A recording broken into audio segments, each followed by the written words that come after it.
My dear, इससे पहले क्या पढ़े थे आप लोग? अभी इस समय पढ़िएगा आप लोग ज्योग्राफी। तो ज्योग्राफी का जो पिछला क्लास हुआ था उसमें क्या पढ़े थे? ज्योग्राफी का परिचय पढ़े थे। अर्थात ज्योग्राफी शब्द कहाँ से आया, ज्योग्राफी शब्द के जन्मदाता कौन है, ज्योग्राफी शब्द का मीनिंग क्या होता है, यही पढ़े थे।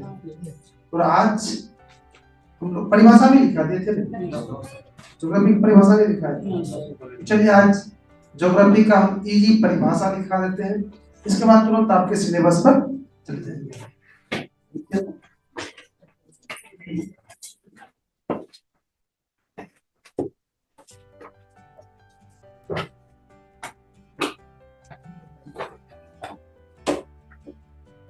वो वाला मार्कर पर नीचे में तो नहीं डाल दिया, बोलेंगे ग्रुप पे टेबल पर मार्कर है तो क्या ये लेके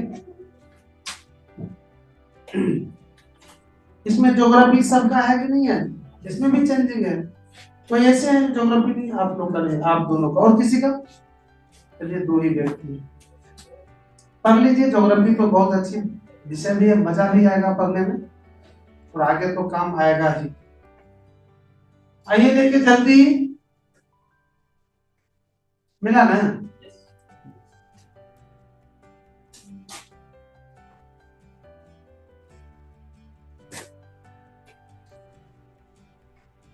ट्वेल्थ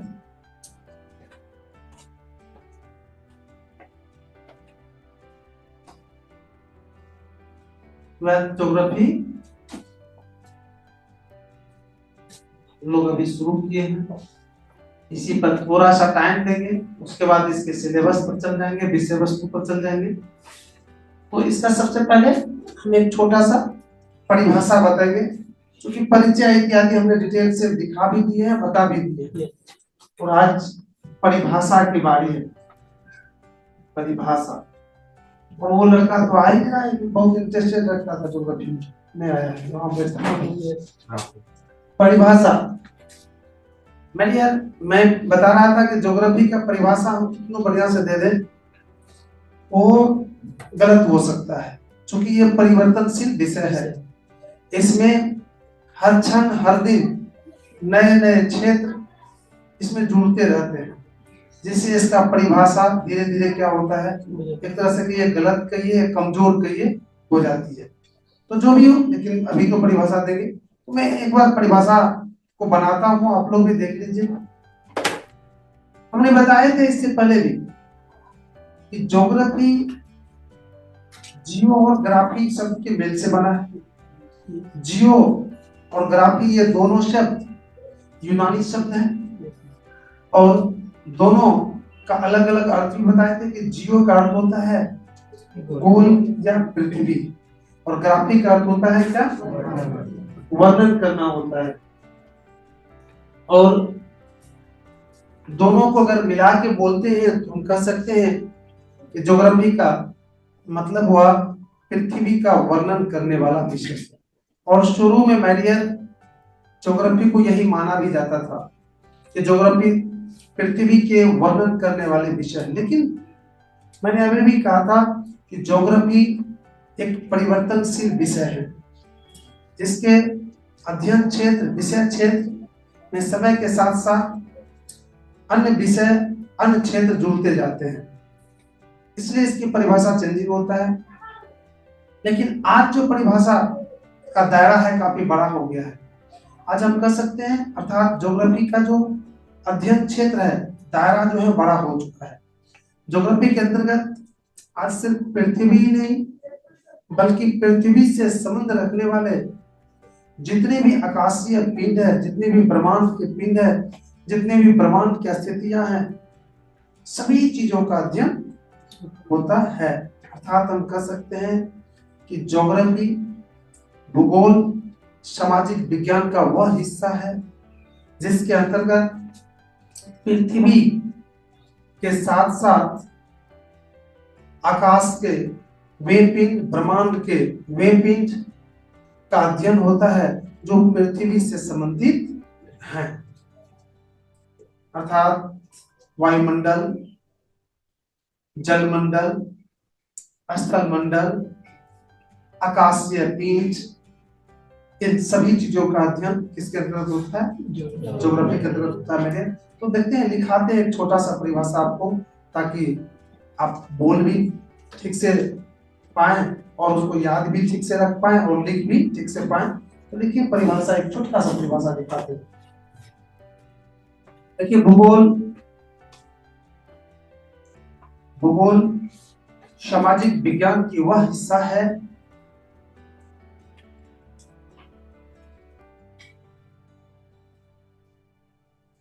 सामाजिक विज्ञान की वह हिस्सा है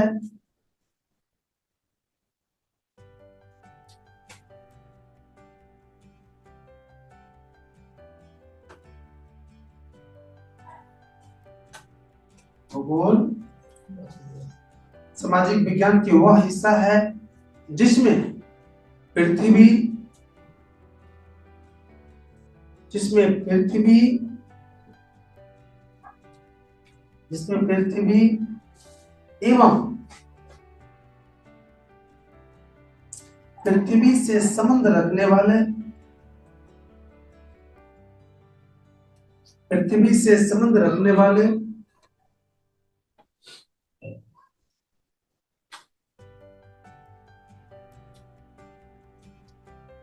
पृथ्वी से संबंध रखने वाले अन्य आकाशीय पिंडों, अन्य आकाशीय पिंडों,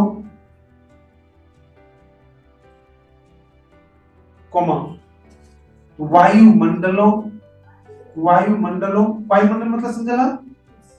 समझ में आ रहा है? हवा दो, वायुमंडलों,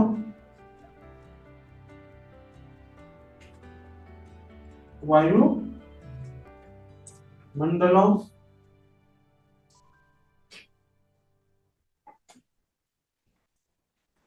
आदि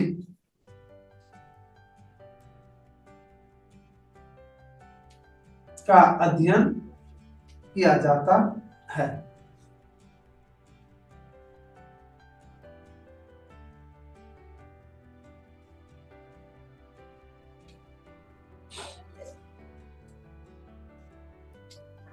अध्ययन किया जाता है। इसका खूब लंबा चौड़ा परिभाषा है, लेकिन ये परिभाषा आपको याद रखिएगा, बिल्कुल छोटा परिभाषा दिए हमने परिभाषा दी कि भूगोल सामाजिक विज्ञान की वह हिस्सा है जिसमें पृथ्वी एवं पृथ्वी से संबंधित संबंध रखने वाले अन्य आकाशीय पिंडों, वायुमंडलों, यहाँ पर अगर वायुमंडल जहाँ जो वायुमंडलों अगर जगह है तो थोड़ा सा लिख लिया, नहीं तो कोई दिक्कत नहीं। वायुमंडलों, जलवायु, जलवायु आदि का जलवायु भी लिख दीजिए, वहां पर कहीं पर दे दीजिए जलवायु। बहुत चीज जोड़ सकते हैं, इसलिए आदि लगा है। ये देखिए गलत हो गया, गलत तलत नहीं होता है। परिभाषा जो हम बनाएंगे वो गलत तलत नहीं होगा, नहीं तो 100% श्योर भी कर सकते, मैंने पहले ही कहा। ओके, जलवायु आदि का अध्ययन किया जाता है। तो मुझे समझ में आ गया ज्योग्राफी। अब आइए मैं आगे बढ़ते हैं हम लोग।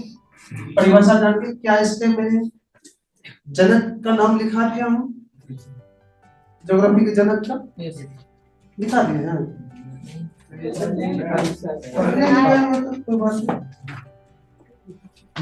नहीं लिखा है तो लिख लीजिए, कोई बात नहीं। अच्छा फिर से एक बार जनक पर चर्चा कर देते हैं, कोई दिक्कत नहीं। जनक, मैं इसके जनक पर कंफ्यूजन होगा आपको, मैं बता दूं। सबसे पहले तो इरेटोस्थेनीज को मानेगा, उसके बाद मानेगा किसको? मैकियावेली को। तो आप इस पर लड़ाई नहीं कीजिएगा, मैं बता दूं। ज्योग्राफी शब्द जो है ना, ज्योग्राफी शब्द, ये शब्द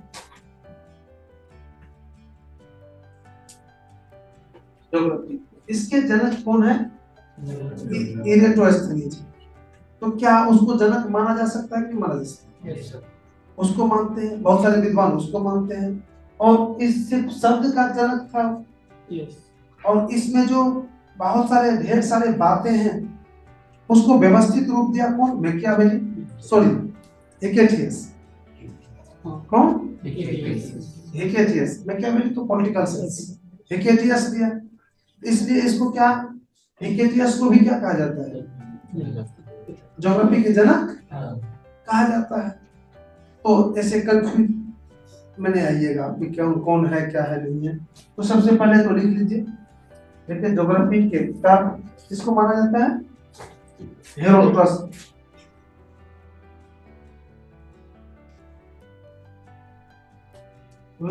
किसको? हेरोडोटस। सॉरी सॉरी, ये तो इतिहास की किताब है। सॉरी सॉरी भाई, इरेटोस्टेनिस।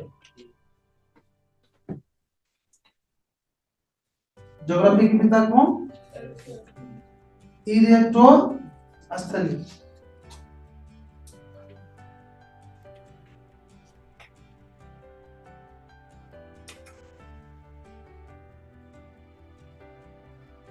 इरेटोस्टेनिस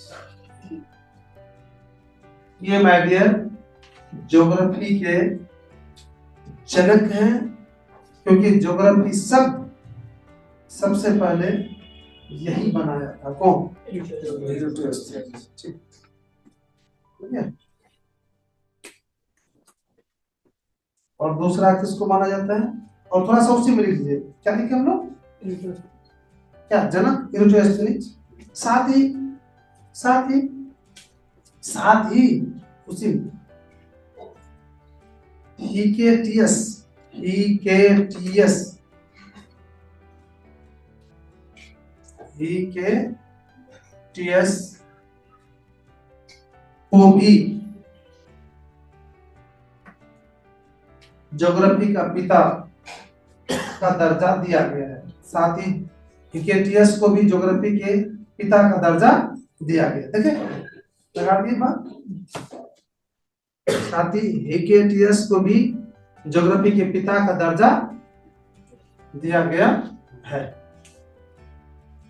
ज्योग्राफी के पिता का दर्जा दिया गया है। ज्योग्राफी के पिता का दर्जा दिया गया हो गया। तो आराम से देखिए, अब हम लोग कहाँ चलेंगे डायरेक्ट? सिलेबस पे, ज्योग्राफी के सिलेबस। हम लोग डायरेक्ट पढ़ते हैं सिलेबस।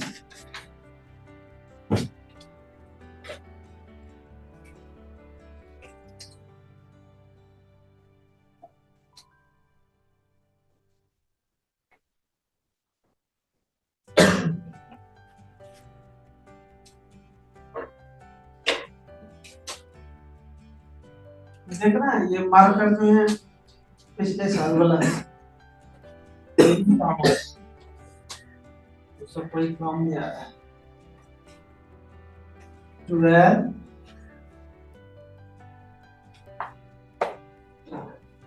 ज्योग्राफी सिलेबस ना, इतना फुल नाम तो लिखने में तो यहाँ से वहां लग जाएगा, शॉर्ट में ही लिख देते हैं हो जाएगा।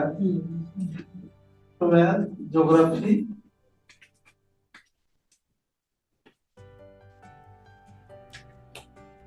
Syllabus, 12 geography syllabus. सबसे पहले तो आप लोग को ये ज्ञात होनी चाहिए, 12th में जो क्वेश्चन पूछा जाता है दो मोड में पूछा जाता है, एक तो लिखित, दूसरा प्रैक्टिकल। प्रैक्टिकल आपके स्कूल कॉलेज में ही होती है, लिखित जो होती है सेंटर वाइज होती है। तो दो मोड में होता है क्वेश्चन। सबसे पहला इस मोड में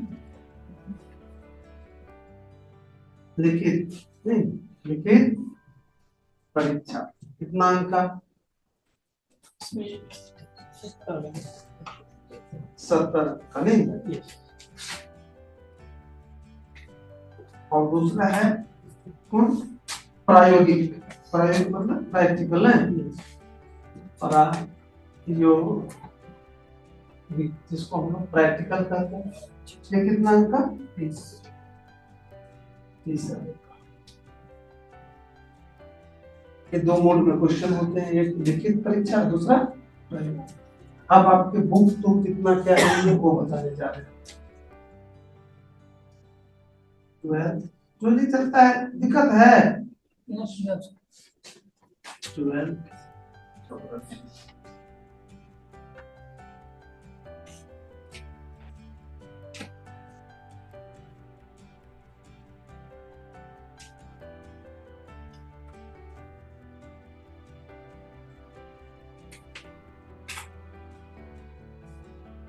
जब देखा जाए ना तो 12th में ज्योग्राफी में 3 बुक हो जाती है,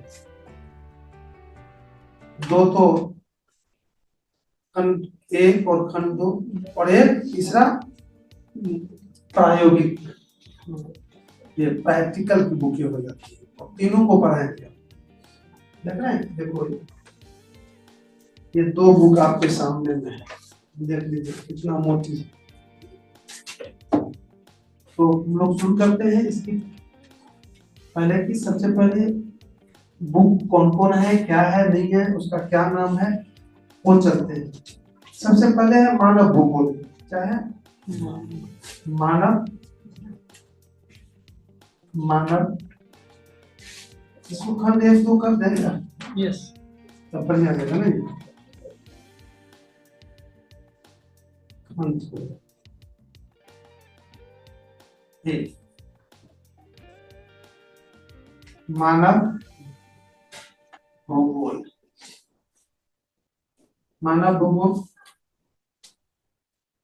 के मूलभूत सिद्धांत, के मूलभूत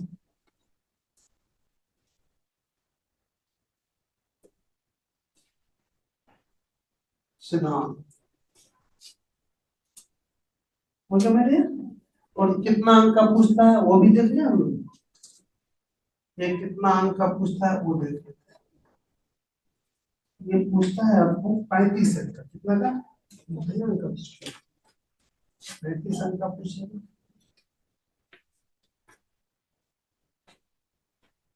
और दूसरा है खंड बी,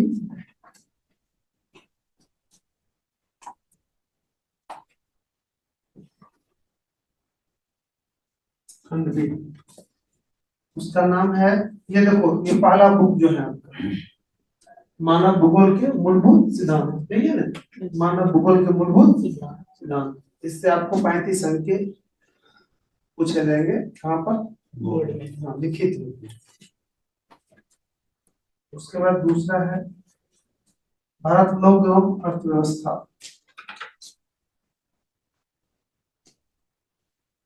भारत लोक एवं अर्थव्यवस्था, इससे कितना अंक का? निश्चित रूप से इससे भी 35 होगा, क्योंकि 70 अंक का पूछता है तो हो गया ना 35। और तीसरा खंड कौन होगा?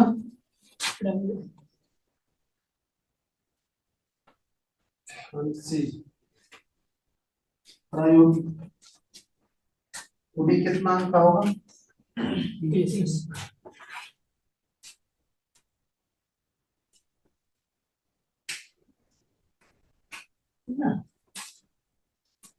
तीनों मिला के 100। ये आपका छोटा सा सिलेबस कीजिए, इसको नोट कर लीजिए, अभी है टाइम आपके पास।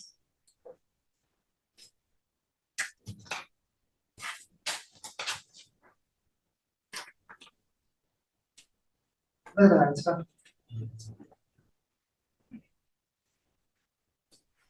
राइटिंग को थोड़ा सा ठीक करना पड़ेगा आपका। राइटिंग किताब पढ़िए तब शुद्धता आएगी।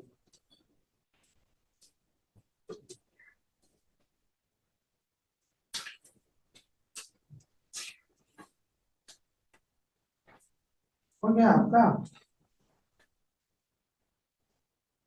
नहीं हुआ?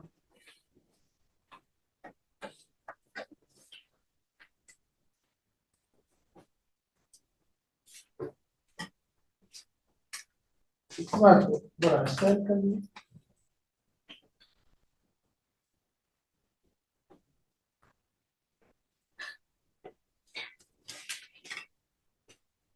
तीसरा लिखे कि नहीं इसमें? क्या लिखे हो?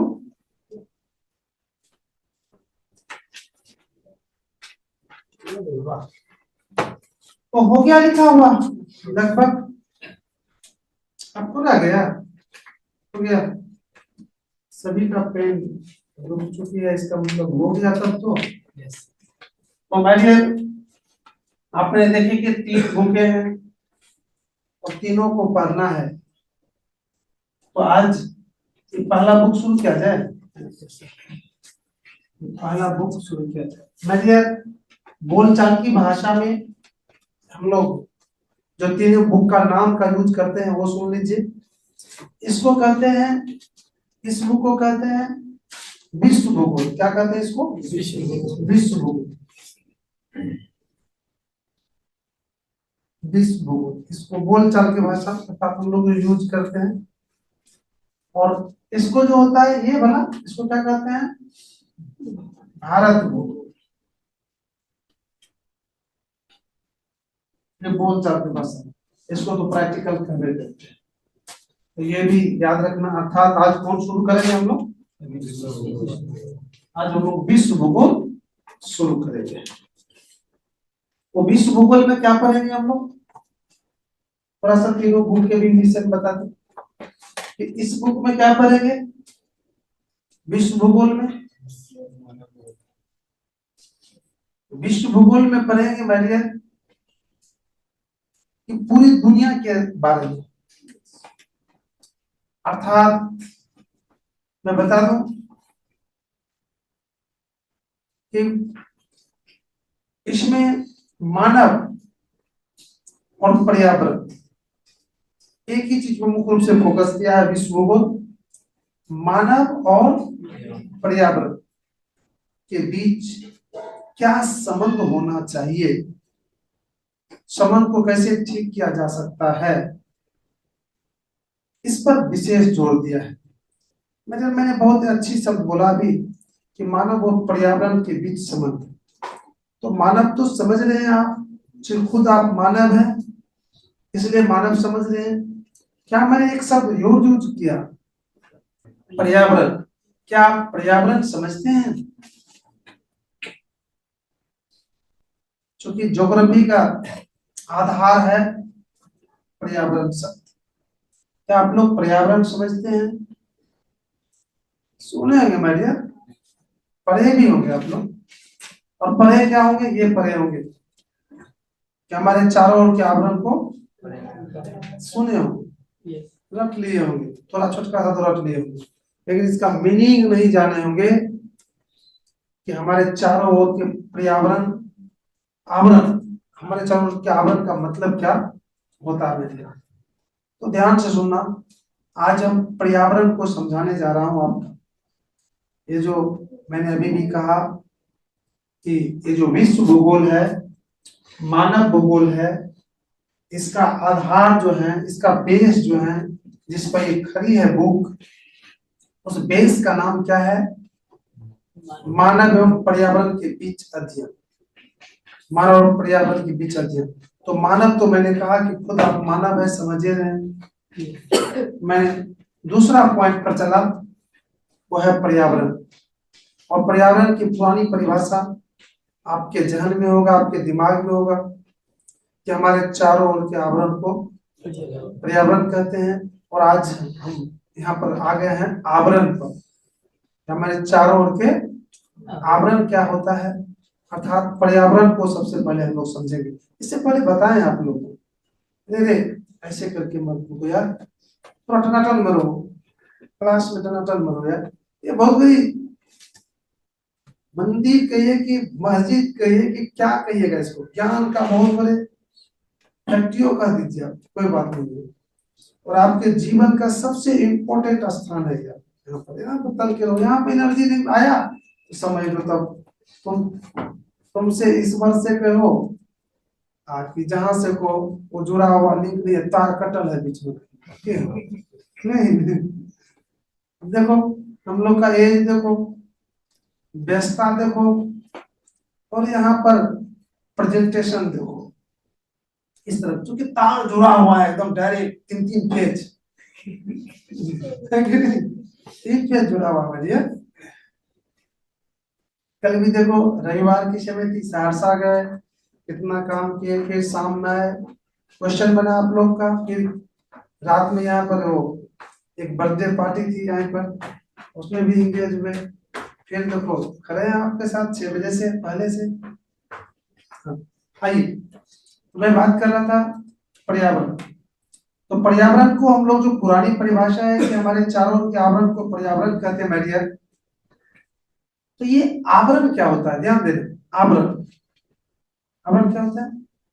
आवरण का मतलब होता है कि जो हमें या हमारे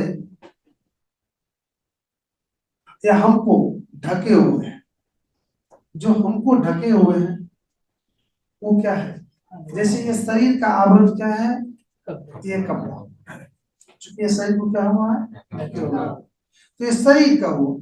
लेकिन हमारे चारों ओर, अर्थात हम, मेरे चारों ओर से जो कुछ भी है, अर्थात मान लीजिए कि यहां से लेके 50 किलोमीटर तक का बाउंड्री है मेरा, घुमा दिए मेरा बाउंड्री। अब इस बाउंड्री में अगर हम लोग एक बाउंड्री बनाते हैं तो उसमें बालू, सीमेंट, ईंट, छड़ इत्यादि का उपयोग करते हैं, तो क्या छड़ को भी बाउंड्री का हिस्सा मानते हैं कि नहीं मानते? बालू को भी मानते हैं ना बाउंड्री का हिस्सा। जस्ट लाइक मैटर कि हमारे चारों ओर जो आवरण है, तो वही बाउंड्री दे दी हम चारों ओर। मान लो इस यहाँ के बाद जो भी चीज है मेरा क्या है, बाउंड्री। इस बाउंड्री में क्या क्या है? हवा है, आप भी है, आप है, घर है, कैमरा है, ये ट्यूब है, ये बोर्ड है, ये धरती है, ये आकाश है, सूर्य है, चंद्रमा है, सब क्या है? सब है इस बाउंड्री। तो हमारे चारों ओर के बाउंड्री, अर्थात हमारे चारों ओर के आवरण क्या हो गए? ये सभी हो गए।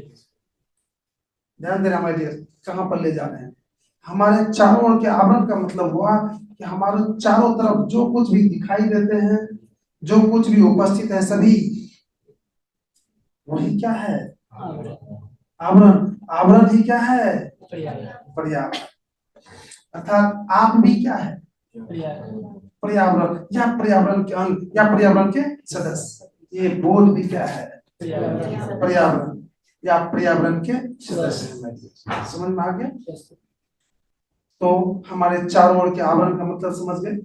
अब आइए कि ये जो मानव भूगोल है, मैंने कहा इसका जो आधार स्तंभ है, जिस पर ये बुक खड़ी है या खड़ी हुई है, तो उसका आधार स्तंभ का नाम है मानव एवं पर्यावरण के बीच का अध्ययन।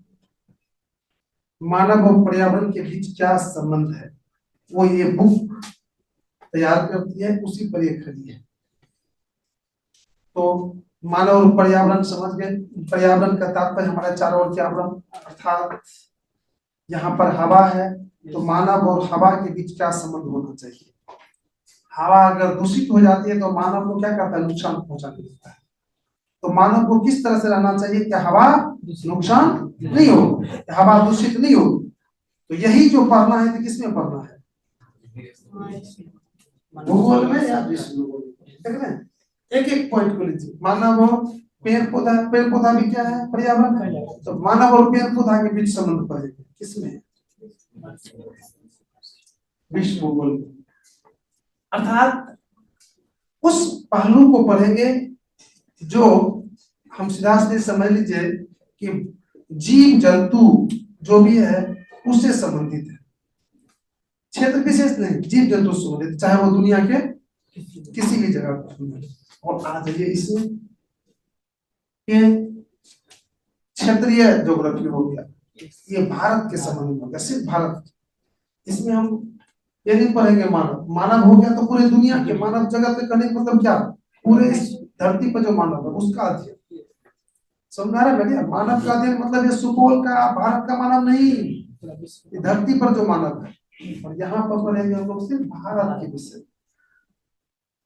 भारत की जनसंख्या क्या है, भारत की प्रकृति क्या है, भारत की जलवायु कैसी है, भारत में पेड़ कितना है, भारत में फैक्ट्री कितना है, ये पढ़ाएंगे, शायद ये भी समझ में आ जाए।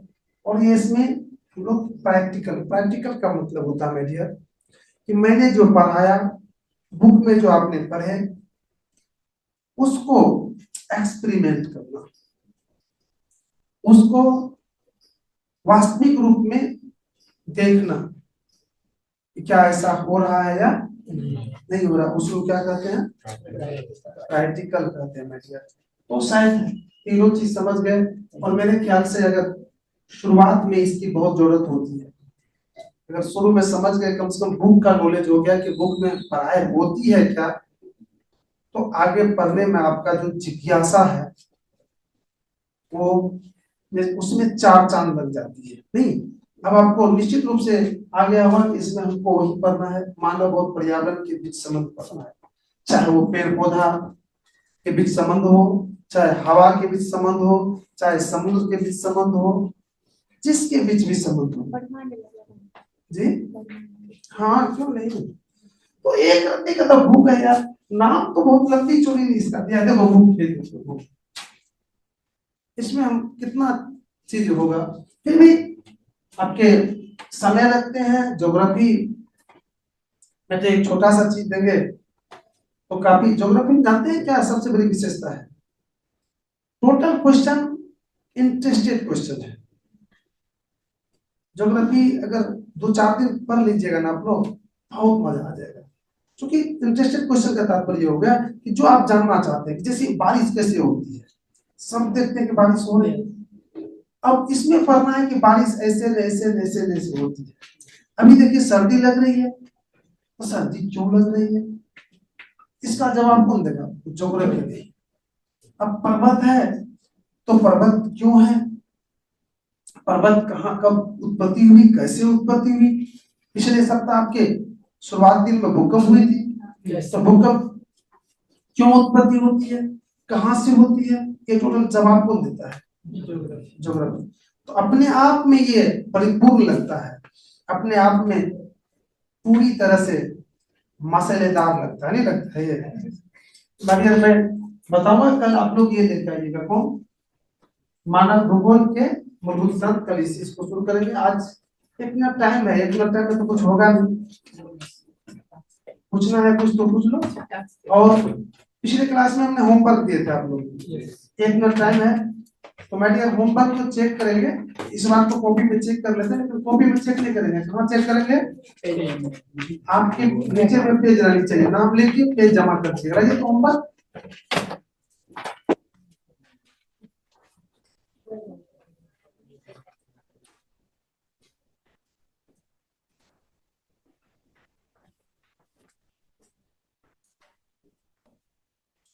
थैंक यू सो मच, बहुत अच्छा, इतना, अरे वाह, पकड़ के गड़गड़ा दिए यार, बहुत अच्छा, इसी तरह से बनाइए।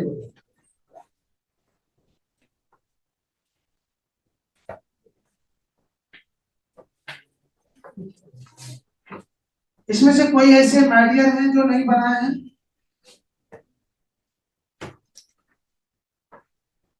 जुड़े का ऐसे जुड़े ऐसे लिखते हैं,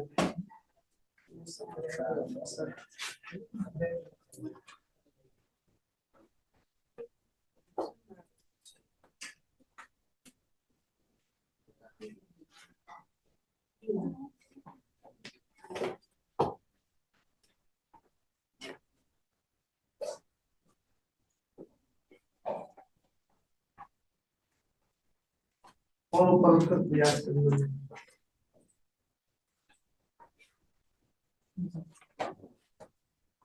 और बना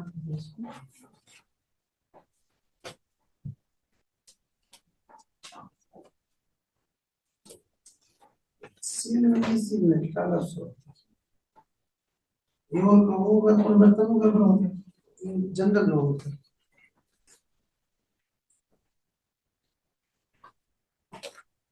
की गलती होती है यार, आपको एक्स्ट्रा क्लास देना पड़ेगा। क्या लिखे, ज्योग्राफी राष्ट्र का हिंदी अनुपात है, ज्योग्राफी क्या लिखे, शब्द, शब्द का हिंदी अनुवाद, ज्योग्राफी 2 सर यार सच है, लेकिन ध्यान और देना पड़ेगा। लेकिन आपको घबराइएगा नहीं, हम सब कुछ ठीक कर लेंगे। तब ना हमको पता चल रहा है, इसलिए होमवर्क को कर देंगे तब ना चलेगा क्या करना पड़ेगा हमको।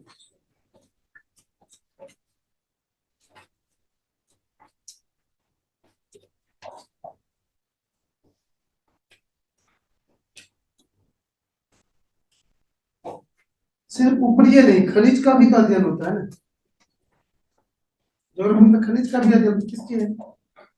खनिज का नहीं अध्ययन होता है, नीचे में जो खनिज है ऊपरी छोड़ो, नीचे में भी अध्ययन होता है।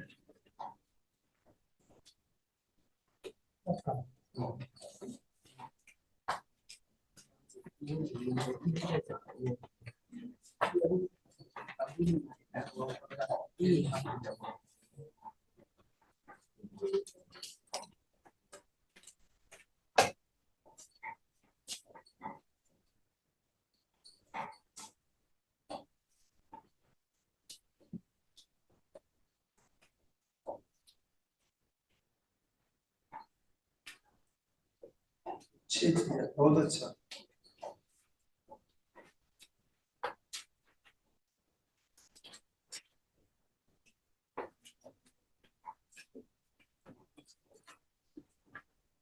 जल्दी टाइम विद्यार्थी आ जाता है ना, तो ट्यूशन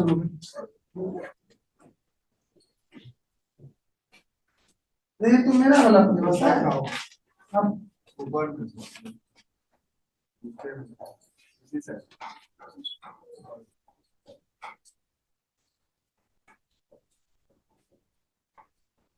ठीक बहुत अच्छा। आप लोग ये खुद से बनाने लगे ना परिभाषा का, ये तो सिखाना है हमको, खुद कलाकार बनाना है आपको।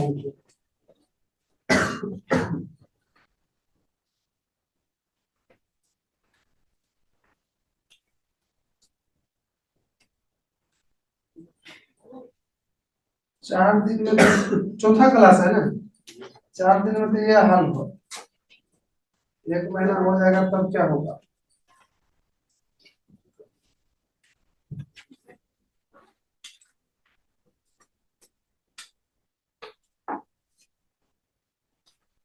क्या होमवर्क देने से आप लोग को लाभ मिल रहा है ना?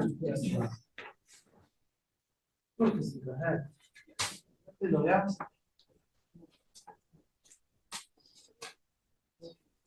ये तो अधूरा कर दिया है। प्राकृतिक भागों का अध्ययन होता है, सिर्फ प्राकृतिक भागों का।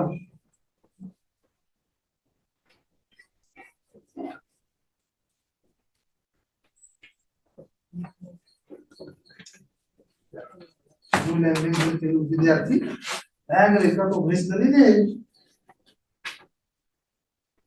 यही चीज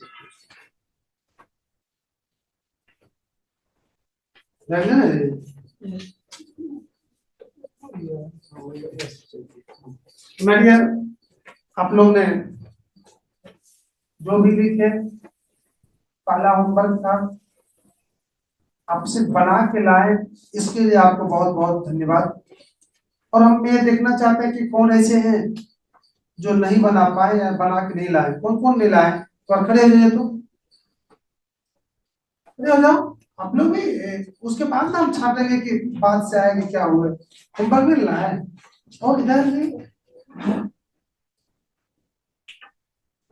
आप क्यों नहीं लाए, आप थे क्लास पढ़ते ना। मैंने जो उस दिन क्लास में नहीं थी वो पहले बैठ रही थी, आप थे क्लास में, आप क्यों नहीं लाए? अंकल जी बात करो, उधर बच्चे